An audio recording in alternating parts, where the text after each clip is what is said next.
महायुतीचा 24 सप्टेंबरला ठरणार फॉर्म्युला। अमित शहांच्या महाराष्ट्र दौऱ्यात होणार महायुतीचं जागा वाटप।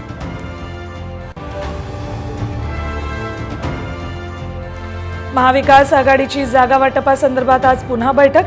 15 ते 20 जागांवर अजूनही तिढा। आठवडाभरात अंतिम निर्णय होणार असल्याची माहिती।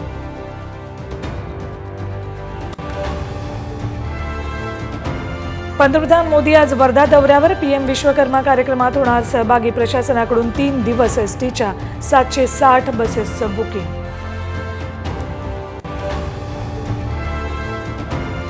दोन गटातील राड्यानंतर नंदुरबार शहरात तणावपूर्ण शांतता। कडेकोट बंदोबस्त।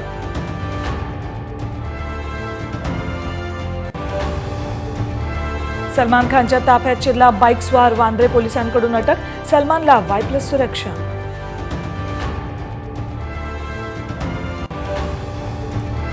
पूजा खेडकरकडे कोर्टानं मागितला खुलासा।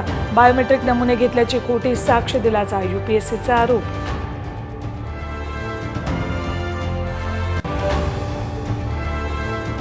तिरुपती बालाजीच्या लाडवात प्राण्यांची चरबी आणि माशांचं तेल। लॅबचा अहवाल समोर। माजी मुख्यमंत्री जगन मोहन यांच्यावर टीका।